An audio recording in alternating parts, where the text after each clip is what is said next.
Welcome to the International Institute of New England's 39th Annual Golden Door Award Gala.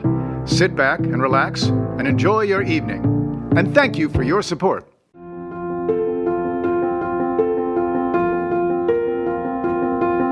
How did you feel when you were leaving Afghanistan and coming to the United States? Oh, of course, Afghanistan was the country which there was war, and here was the peace. Of course, I was happy for this, but when and also beside of this, we was worried for finding job, for finding adjustment of my children's education, this was essential for them to start the learning. These things all was help us, the International Institute. This was the big support for us. I remember my two sisters who are in special need. In Afghanistan, they were not going to school, but now here they are going to school.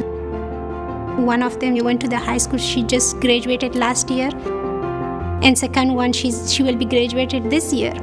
So that's amazing. Like they are going to the school, and also they are receiving the transportation as well. This is also only the administration of the International Institute put us in the track, and then we find.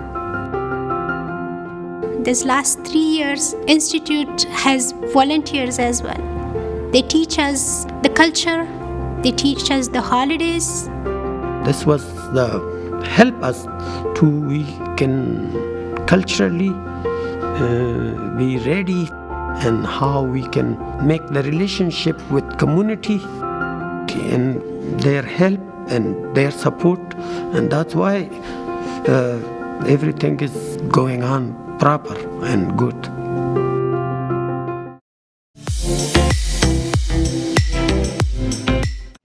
Thank you, Safina and Abdul, for sharing with all of us your experience of coming to the U.S. and how IINE helped you resettle here in New England. Truly inspiring. Good evening to all of you at home. Thank you for joining us for International Institute of New England's first ever virtual celebration of our annual Golden Door Award Gala. My name is Linda Henry, and I am a host committee co-chair for this year's awards ceremony. I am honored to participate and welcome you to tonight's exciting program. This is IINE's 39th annual Golden Door Award Gala, and yes, this year's ceremony looks a lot different from years past. However, the goal of our annual celebration remains the same. Tonight, we honor a U.S. citizen of foreign birth who has made outstanding contributions to American society. The Golden Door Award Gala is an occasion that calls us to stand together in celebration of the achievements of new Americans who have played an integral role in our community, in our economy, and in our society. This year, we honor a remarkable leader in our community, Dr. Reshma Kewalramani, Chief Executive Officer and President of Vertex. It is truly fitting that in the middle of a global pandemic, we celebrate a scientist and global leader of a company devoted to patients fighting rare diseases. Congratulations, Reshma, on being this year's recipient of IINE's Golden Door Award. It is now my pleasure to introduce tonight's MC, Amaka Ubaka, weekday morning anchor for 7 News Today in New England. Amaka, over to you. Linda, thank you for helping to kick off the incredible program lined up for tonight. I am so grateful to be a part of this exciting event. My name is Amaka Ubaka, and I help anchor our morning newscast at 7 News. So really, that means my bedtime is before some of you probably finished work for the day. I enjoy helping people wake up with a smile and hopefully a memorable story to tell. And that's partly why I am so proud to MC tonight's program. The woman we are honoring tonight has an incredible personal journey to the top of her field. To get the chance to help honor diversity and a powerful woman using innovation to help solve problems in medicine, well, I said, sign me up. IINE is made up of people inspired to serve, that truly want to make a difference. And I've seen the powerful impact of the organization's suitcase stories. So that's where US and foreign born residents use storytelling to share their personal experiences. And many times, those experiences are life changing. So, although we aren't able to be together in person, this will still be a lot of fun. We've got plenty jam packed into this year's Golden Door Award Gala. So, sit back and relax, and thank you for choosing to spend part of your evening with us. Tonight, we are here to honor a remarkable woman, Chief Executive Officer and President of Vertex Pharmaceuticals, Dr. Reshma Kewalramani. Dr. Kewalramani is an accomplished leader and physician with a track record of building strong teams, putting patients first, leading change, and delivering results. As an immigrant and alumnus of 2 Massachusetts universities, Dr. Kewalramani's life and contributions to science exemplify the ingenuity and global leadership that benefits the United States and remaining open to brilliant minds from around the world. As the first female CEO to ever lead a major U.S. biopharmaceutical company, she is inspiring people across generations and industries. In addition to honoring Dr. Kewalramani tonight, we have some exciting entertainment planned as part of our program. Since we can't all be together for typically my favorite part of a gala, the cocktail hour, of course, I think it's everyone's favorite part, we figured we would bring cocktail hour virtually to you in your own home. So we are thrilled to have Aylin to walk us through the steps to make a delicious mocktail that you can all enjoy during tonight's program. Over to you, Aylin.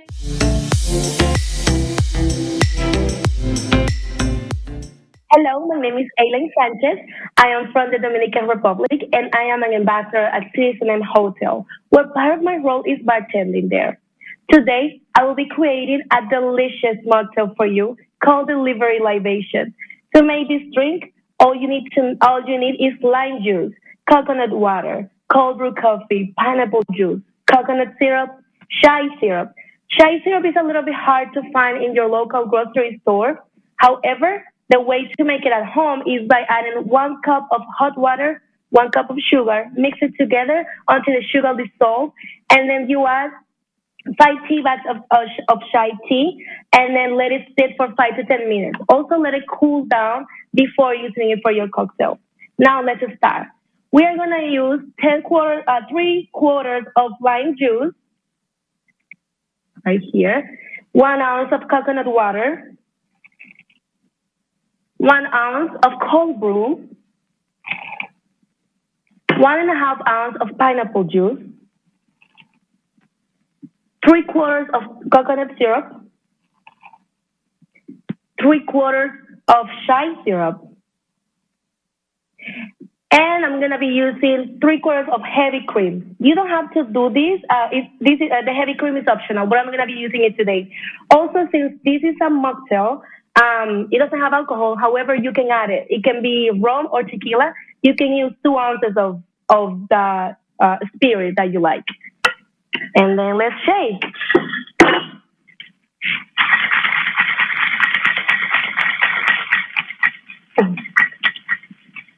All right.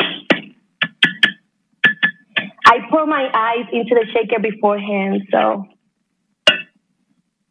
now let's pour it in your glass. I'm gonna put orange peel as a garnish, but if you don't have any, you don't have to put anything. And that's all. Thank you. Cheers. Thank you. That was a fun way to start the evening. I'm Jeff Thielman, the President and CEO of the International Institute of New England. Thank you for joining us as we present the Golden Door Award to Dr. Reshma Kewalramani.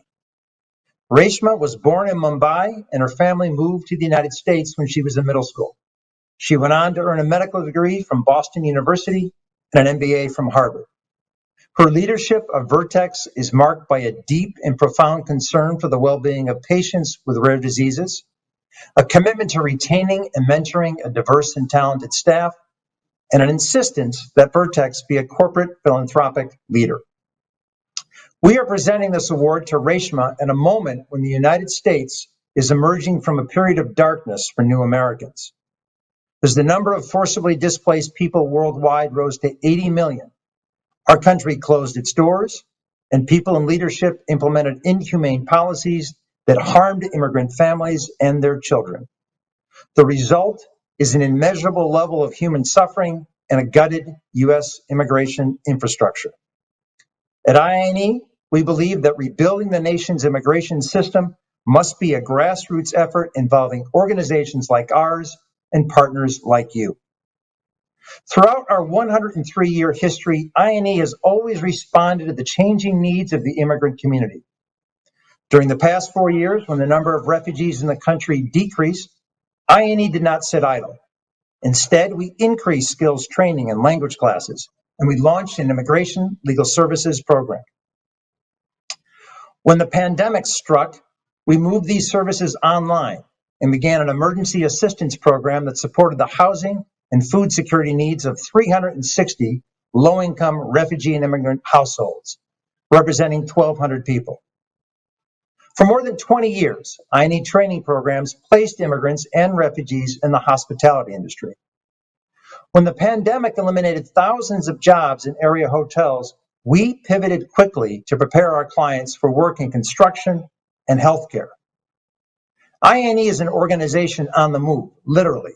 This spring, we are moving our Lowell office to the Lowell Community Health Center, which will allow us to provide one-stop, comprehensive support for Lowell's immigrant families. Over the past decade, IINE has helped resettle more than 7,000 refugee men, women, and children into communities in Massachusetts and New Hampshire. We are excited that more refugees will come to the United States in the near future, and we know that welcoming them is the work of the entire community. We need you to be part of this work by volunteering, donating, and advocating for people starting new lives in the United States. By making a contribution to IINE tonight, you demonstrate a commitment to new Americans and recognize that refugees and immigrants make New England a better place to live and work. Emma Lazarus's words, which are inscribed at the base of the Statue of Liberty, ring as true today as when they were first etched in stone. From her beacon hand glows worldwide welcome. I lift my lamp beside the golden door. I want to take a moment to thank those who made this Golden Door celebration possible, including our board of directors, the host committee for tonight's celebration, and host committee chairs Linda Henry, Diane Patrick, and Dr. Tim Ferriss. Thank you as well to all our sponsors. And a special thank you to Vertex Pharmaceuticals, which made a leadership gift for this event. Their committed team of Stacia Reedy McNaught, Marissa Jarvis, Mark McKinnon, and Addison Rubenstein were outstanding partners in planning tonight's celebration. Finally, please join me in thanking the staff of the International Institute of New England who worked so hard on this event. Now, we invite you to enjoy a short video that offers a window into IINE's work, our mission, and the people we serve.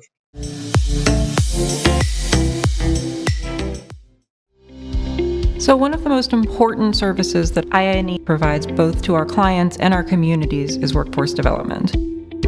We have had a hospitality training program in our Boston office for over 20 years, and in that time have placed over 1,000 people into hospitality jobs all around Greater Boston. Additionally, since COVID-19, we have begun a new partnership for construction and trade programming. And the Certified Nursing Assistance Program today is more popular than ever, and over the last 12 months has become even more important. We are learning how to help the residents or clients. We are also learning how to take care of them. I want my skills is better and help somebody feel comfortable and best.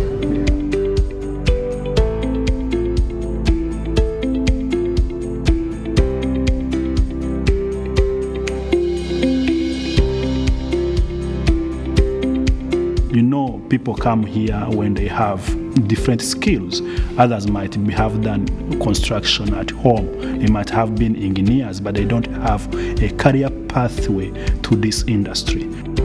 And the good thing about it is that since we have connection with employment partners, is that what we always do after you apply, we send them emails. So and so is a good student, has been with us for such period of time. We think is a great fit for your company.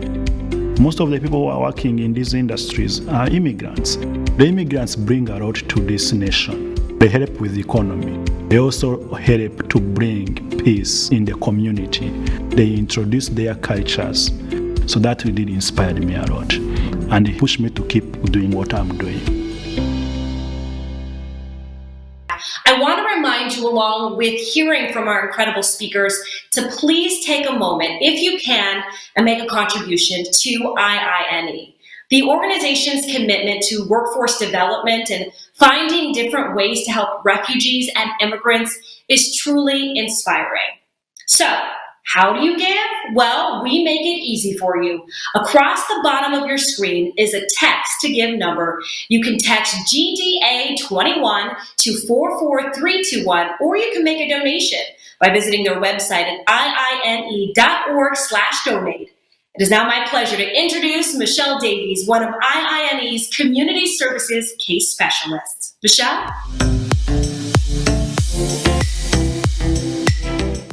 Thank you, Amaka, for that introduction. Good evening to all of you tuning in from home. My name is Michelle Davies, and I have been a community services case worker with the International Institute of New England for 2 years. This past year has been a challenge for all of us because of the pandemic. Immigrant families who turn to IINE for services and support were dramatically impacted by the pandemic. Many were employed in the food and hospitality sectors, where job cuts are abrupt halt and job losses were high. Others struggled with the virus itself, which was more prevalent in communities of color, and entire families faced possible eviction and food insecurity. IINE responded quickly to these previously unimaginable challenges. We adopted, created, and strengthened our programs to ensure families received the essential support they needed.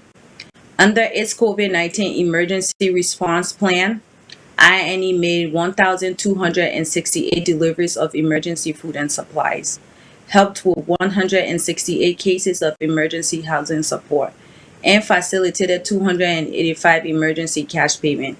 IINE also continued to offer ESOL and job skills training classes remotely so that individuals could secure better paying jobs during and after the pandemic. It has been an honor to be part of the International Institute of New England. They truly are committed in their support to the families they serve during periods of prosperity, but most importantly, during times of greatly increased need. I want to take this opportunity to thank you all for joining tonight, because without your continued support, IINE could not have cared for the increased number of families who needed us the most this past years. Thank you, and now it is my pleasure to introduce Kriti Nathan.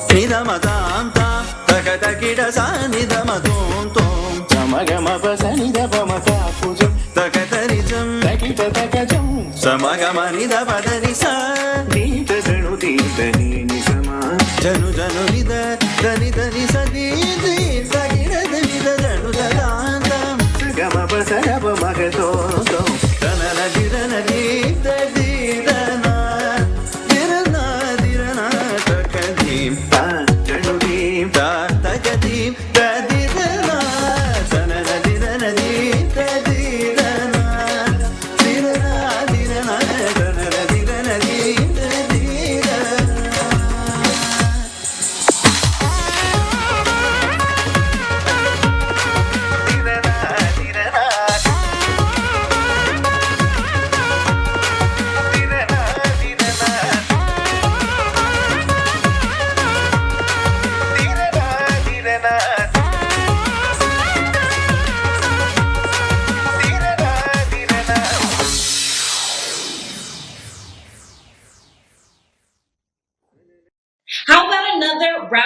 applause for Krithi Nathan. The dance that she performed is known as Bharatanatyam, and it is one of the oldest classical dance traditions from India.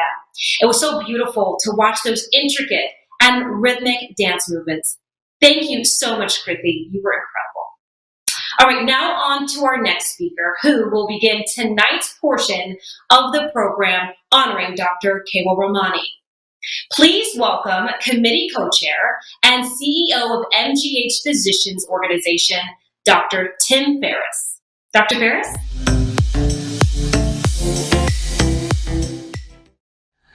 Thank you, Amaka, for the introduction.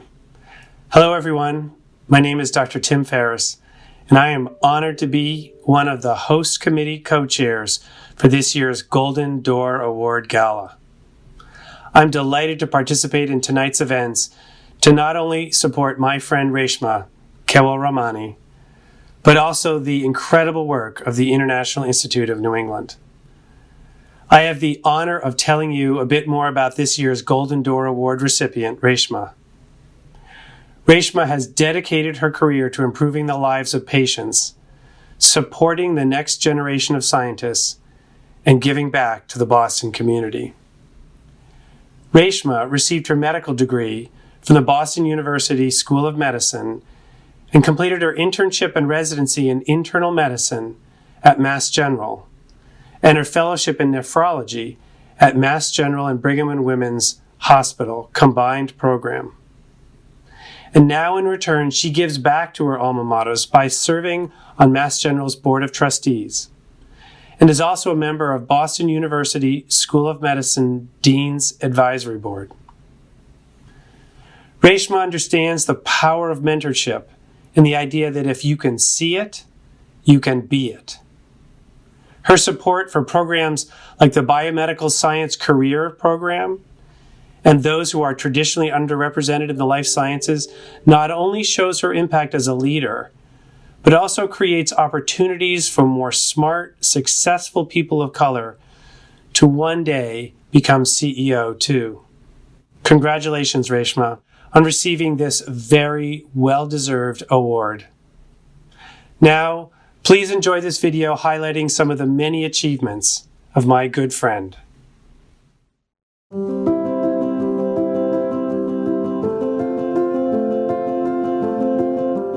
Good evening. I'm Jeff Leiden, Executive Chairman of Vertex. It's my great pleasure to join you tonight to celebrate Vertex CEO and my close friend and colleague, Dr. Reshma Kewalramani. 3 years ago, we started the search for my successor as CEO of Vertex, and we were looking for a very special individual, a physician scientist with a passion for curing patients with serious diseases, a drug developer with a proven track record of discovering innovative new breakthrough medicines for life-threatening diseases, an articulate leader who could inspire our employees, our board, and our investors, and finally, a person of compassion and the highest personal integrity who exemplified our values of innovation and diversity and inclusion. We looked outside of Vertex, we looked inside of Vertex, and the more we looked, the more obvious it became to me and our board that Reshma was the perfect candidate. Now, the qualities I described are obviously hard to find in any one individual, even someone raised in America with all of the privileges that can entail. But I want you to imagine the degree of difficulty in developing those skills and talents for a young woman born and raised in Mumbai, India, a girl of color who immigrates to this country at age 12 and discovers science as a universal language that can help her assimilate. And what an assimilation. BU Medical School, Brigham and Women's Hospital Fellowship, Head of Medical Affairs at Amgen, and now CEO of Vertex at less than 50 years of age. With that history, I know you can appreciate what a truly remarkable person Reshma is and why we're so delighted and proud to have her as our new CEO at Vertex.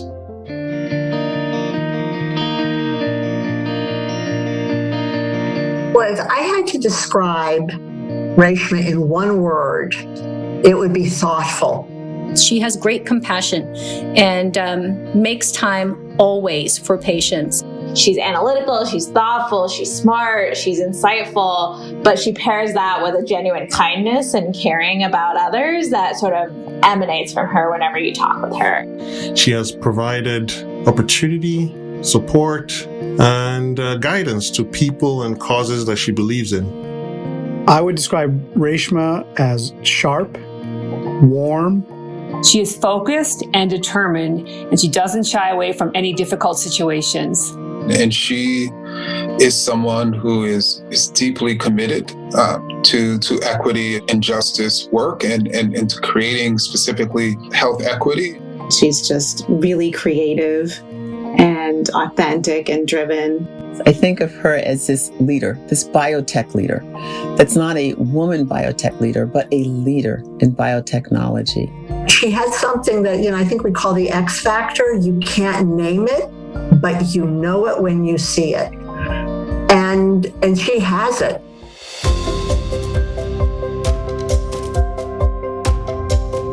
If you look at the biotechnology industry as a whole, there are not a lot of female leaders. And so Reshma really stands out as being a pioneer in sort of breaking the glass ceiling for women in biotechnology. She sort of defies the stereotypes around CEOs. I think in the world today, and as a leader of a large organization such as ours, it's often difficult to truly combine understanding of human circumstances, be appropriately kind, and also demand accountability all at the same time. I knew from the first time I saw Reshma do a presentation to the board that she was spectacular. Her presence before the board, her confidence in her material, her knowledge about the science and what needed to be done, it was spectacular. I was so taken by her that after the presentation, I went up to her and I introduced myself. And I said to her, what you just did was flawless. And I have to tell you that I think you could go all the way to the top of this company. It's really been obvious to me since the day I met her that she was a natural leader and a real star. Reshma, I think, serves as a model of what is possible.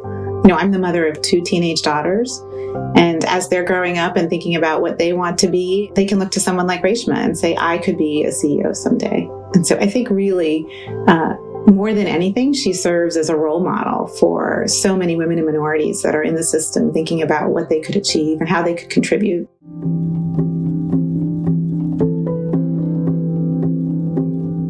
Reshma and I trained together during a residency in internal medicine at Massachusetts General Hospital in the late 1990s.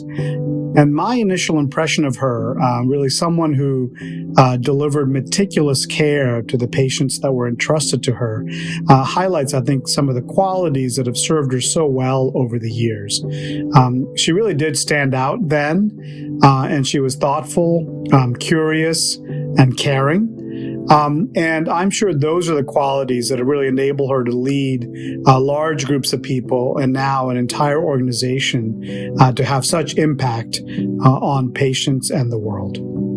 I know I personally, as soon as I met her, felt a really great connection to her. And it was very clear that she deeply cares about Vertex. She deeply cares about the patients that Vertex therapies treat. And she deeply cares about how the impact of Vertex on the community around us.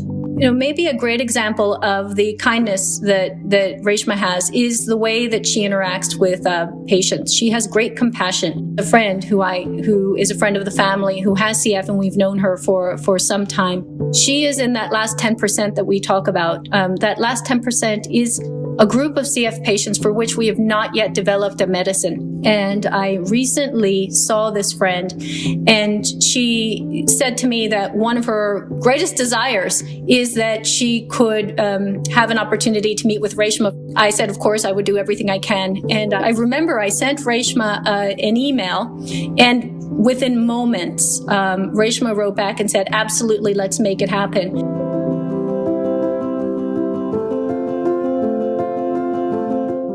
Boston University School of Medicine is committed to educating exceptional students who want to change the world at the front lines of medicine.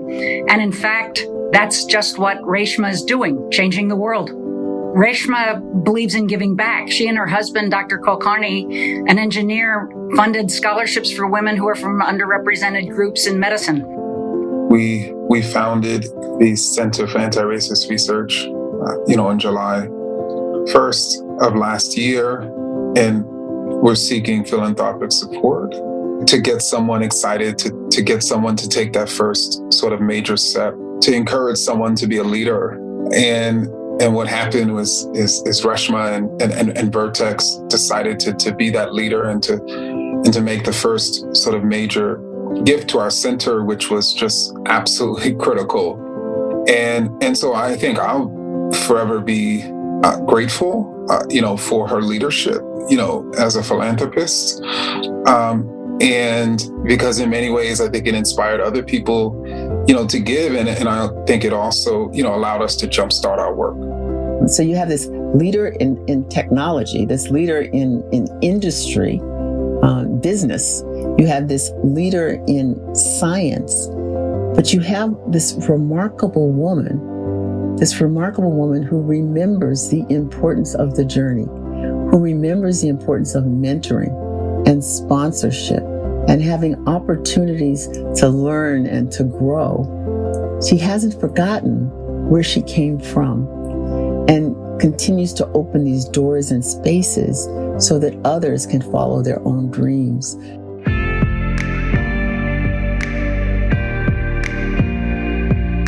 I think having the best and brightest come to our region in our country, from around the world, and contribute to the next generation of medicines is part of what makes our country special.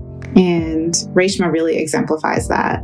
Her talent, her drive, her creativity all come together in the form of leadership for better health for patients. And that's been so important to her journey and Vertex's story.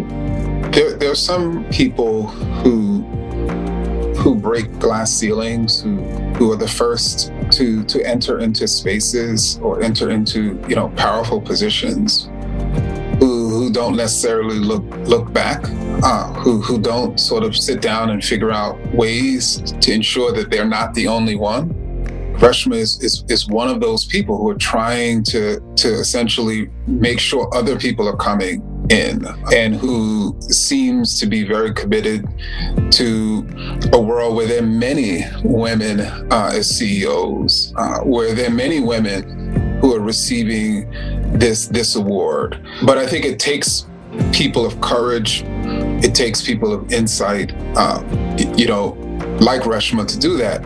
Boston and America is better off because of immigrants like Reshma. Look at the impact she's having. The company has single-handedly transformed the lives of patients with a devastating disease, cystic fibrosis. And Reshma leads this company with verve and integrity, and we're all grateful.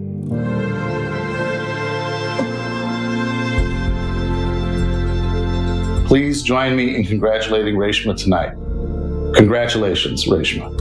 Reshma, we are thrilled that you are being honored with this award. We thank you for all of the support that you have provided to the medical school, to our students, and to the city of Boston. A big congratulations to you, Reshma. You deserve it. Congratulations, Reshma. Reshma, congratulations. Congratulations, Reshma. So very, very proud. Reshma, congratulations. Well deserved. Congratulations, Reshma. Congratulations, Reshma. Congratulations, Reshma. Reshma, I just want to offer my sincere congratulations to you on winning the Golden Door Award. I can't imagine a more worthy recipient.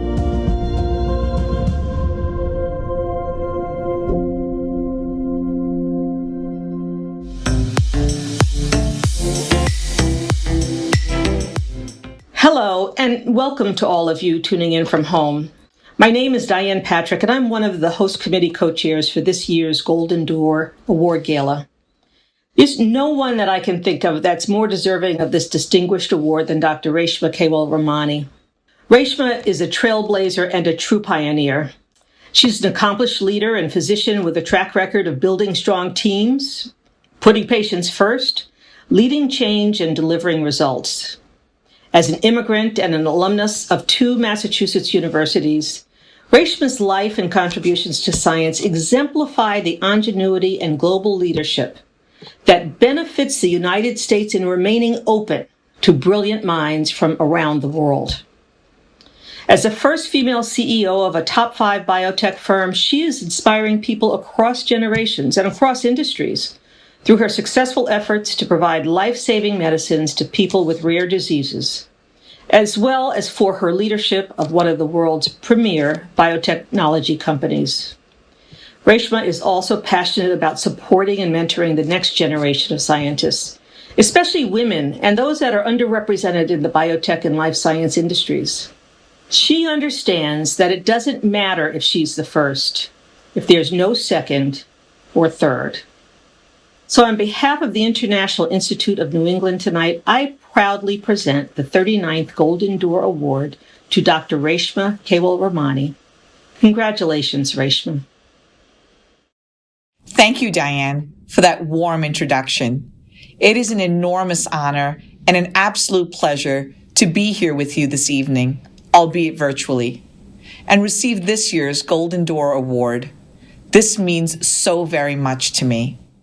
I'd like to thank the entire team at the Institute, including the Board of Directors, our host committee members, and the co-chairs for this wonderful event. Tim Ferriss, Linda Henry, and Diane Patrick. I am deeply grateful for everything you've done to make this evening so very special. From Boston University to the Boston University School of Medicine, to Mass General Brigham, to Amgen, and my beloved Vertex, I have been incredibly fortunate to be part of great institutions filled with incredible people. Without their support and guidance, I would not be the person I am today, nor would I be where I am today. The headlines often call out the fact that I'm the first female CEO of a large biotech company. What I wish the headlines would also note is the critical role that each of these institutions and the people there, my mentors, colleagues, and friends, some of whom appeared in the video you just saw, the critical role they played in making it possible for me to fly. Along with my family, my husband and twin boys, these are the people who've played an important role in my life and whose support is beyond measure. The International Institute of New England is an incredible organization that holds a very special place in my heart. It is one of New England's oldest and largest not-for-profit social service organizations serving new Americans. It was founded on a simple yet powerful idea that we should welcome newcomers with open arms and ensure that they have the skills and resources to thrive. Put plainly, it's about giving everyone a fair shot at the American dream. Standing here before you, I want you to know, is someone who herself is a beneficiary of organizations like IINE that assist newly arrived immigrants. When I arrived in the U.S. in 1983 at the age of 11, my family and I came with 2 suitcases and about $800 each, the maximum amount allowed at that time, when India was still a closed economy. While we were not poor, we were not rich either. Between housing, paying for first and last month's rent, and the security deposit in advance, food and clothing, there wasn't much left over. We did not have health insurance. I remember going to the basement of a church in Huntington, New York, a pleasant enough room set up with rows of metal folding chairs over a several-week period to get our vaccinations, a requirement for us to attend school here. Because of the generosity of the community service group, my brother and I were able to get all of our vaccines at no cost. That early support was key to unlocking our American dream, and it was only possible by the generosity of those who thought it important to set up services so that immigrants like my family were welcomed and supported in those early days when we were trying to find our footing. Tonight, I want to share with you my journey to becoming an American citizen, which involves themes of scarcity, abundance, and eggs. I'll start my story with that of my father. In 1947, when India gained its independence, it was divided into two nations, India and Pakistan, setting into motion one of the largest migrations in history. Based on religious lines, millions moved from India to Pakistan and vice versa. My father was amongst the refugees who left everything behind and fled his birthplace in the province of Sindh in Pakistan and came by ship to Mumbai. He was placed in the Devlali refugee camp, which he describes as being a cantonment of gunny sack tents with one tent assigned to each family, along with a ration card to secure basic provisions like rice, lentils, and cooking oil. In time, they established their new lives in Mumbai. My grandfather secured a job, and they settled into the land that would soon become their home. Many of our Sindhi relatives pooled their resources together and set up a cooperative housing society where eventually 14 families came to live together. The kids, including my father, started school and went on to college. Later, my family moved countries again, this time not as refugees, but as immigrants to the United States. What I find truly amazing about refugees and immigrants, including my own family, is their incredible optimism, generosity, and deep belief in the idea that there is more than enough for everyone, despite their lived experience, which for understandable reasons, you could imagine leaving them feeling instead fearful, pessimistic, or as if there would never be enough. As I've thought about this, I've come to believe it is about mindset. Scholarly articles have been written about scarcity versus abundance mindsets, and I believe that that is indeed what is at play here. Almost paradoxically, immigrants, particularly refugees, often adopt an abundance mindset instead of one of scarcity. In many ways, this is a key to success. As a refugee, scarcity was very real for my father. It was his lived experience. When he arrived at the Devlali camp, there was very little food, clean water, or proper housing. There was genuine scarcity. It was not a mindset. It was a real, everyday, painful experience. Yet, despite this lived experience, our family adopted a mindset of abundance, and this comes through in many ways, but none more than in our family's relationship with eggs. Whether in India or here in the United States, eggs held a rarefied place in our family. We always had well over a dozen in our home. My parents love eggs. They would cook it for breakfast, lunch, and dinner. Growing up, they pushed eggs on us as if they got a royalty payment every time an egg was consumed. And if we had guests over, the eggs were pushed with twice as much vigor. I remember asking my dad about his obsession with eggs, which I viewed as wholly unnatural, clearly overdone, and more than just a tad bit embarrassing. It turned out that growing up in the Devlali camp, and even later when they moved to the Sindhi Cooperative Society, eggs were a luxury. The occasional treat purchased with hard-earned savings and given only to the children so that the kids could have a source of protein. To my parents, eggs represented abundance, literally and figuratively. Instead of considering eggs to be scarce, meant to be guarded, kept only for oneself, and feeling like there would never be enough, they saw eggs as plentiful, something to be shared, and they carried a sense of confidence that there would always be more. They were optimistic, generous, and held a deep-seated belief that anything was possible. And they passed this mindset on to me. To this day, if you go to my parents' house, you will find more than a couple of dozen eggs. Truth be told, if you come to our house, you will find the same thing. What allows refugees and immigrants who come to America to adopt this abundance mindset? when you could fully understand, maybe even expect, a mindset of scarcity instead? I think this is truly the magic of the United States. America makes you believe there is more than enough for everyone, rather than believing there is a fixed pie of resources. This mindset of abundance helps us grow the pie. When one person succeeds, it creates more opportunity for the next.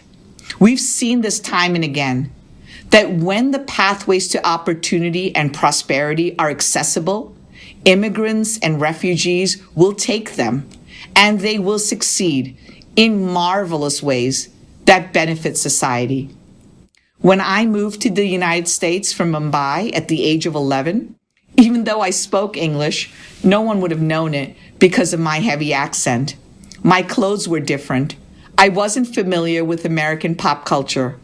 I know that must sound crazy in today's hyper-connected world, but this was the early 1980s when we had 2 TV channels in India.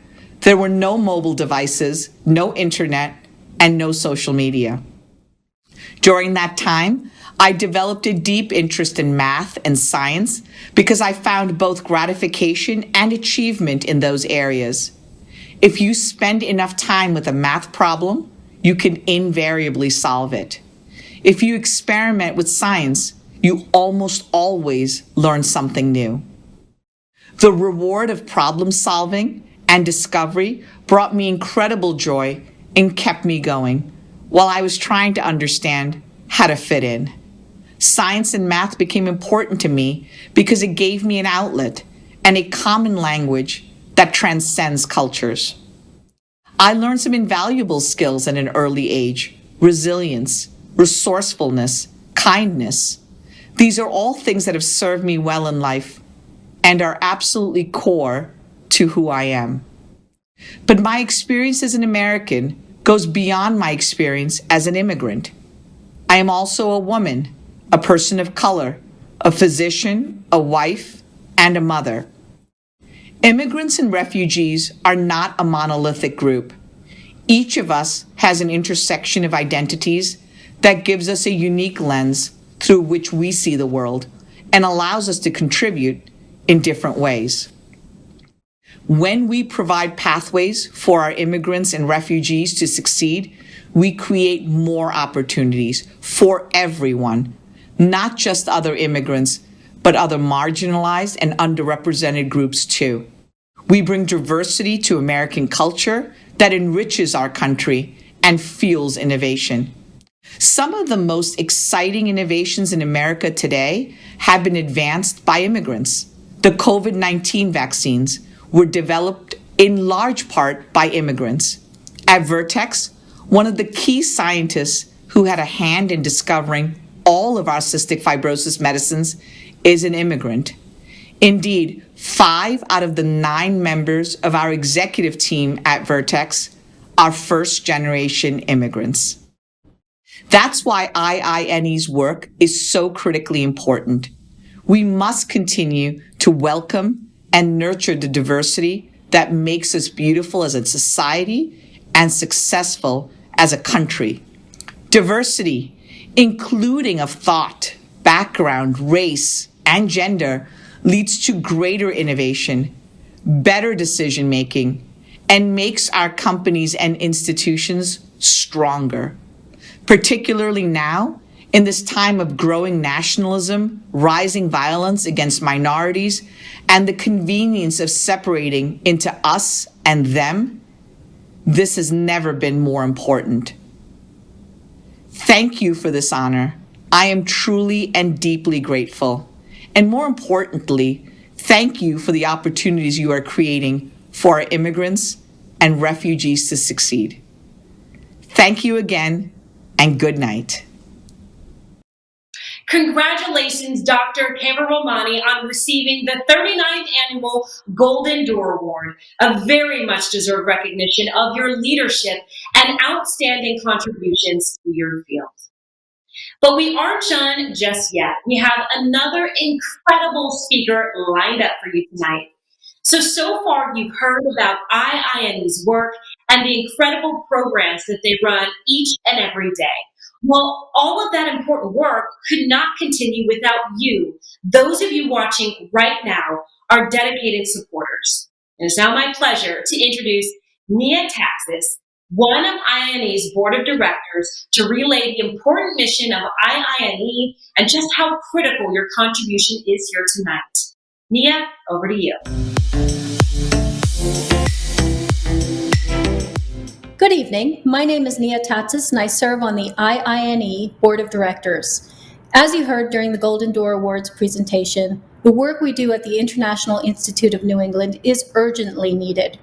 This has been a particularly difficult year for newcomers, but IINE has been steadfast in our response to changes that affect our clients. During the past year, all of us have relied on essential workers for our health and safety. A majority of these workers nationwide and in our region are immigrants. Yet many immigrants in our community have also lost their jobs and income in the pandemic.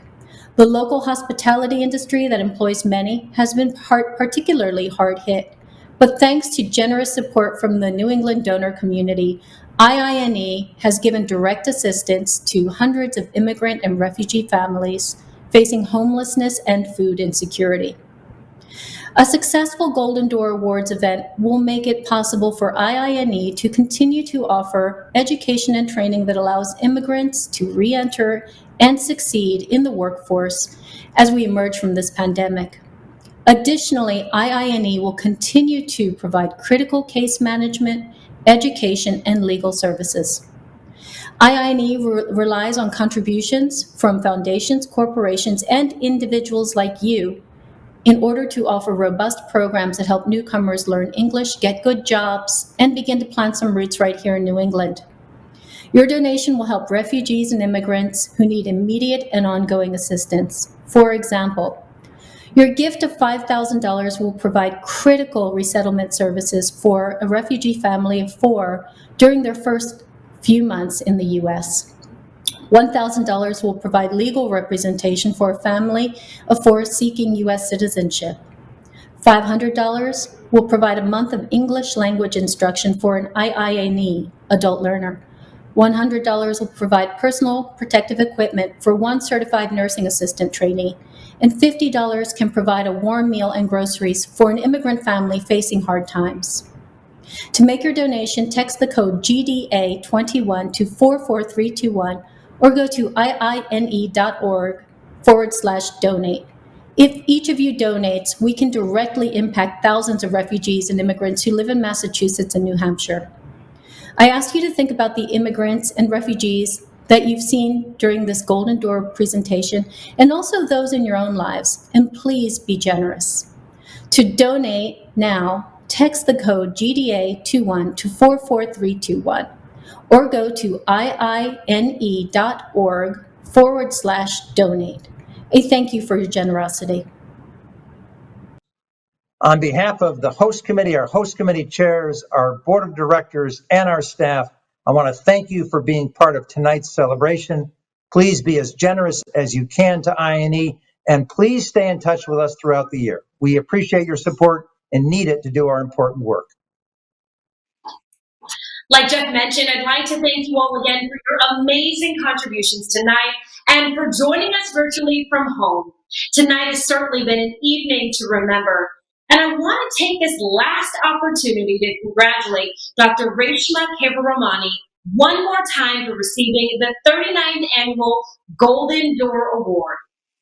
Now, the night is not quite over just yet. For those of you joining the breakout rooms, grab your cocktails for meeting, mixing, and mingling with friends, colleagues, and clients. Thank you again for tuning in to tonight's program. Have a great night.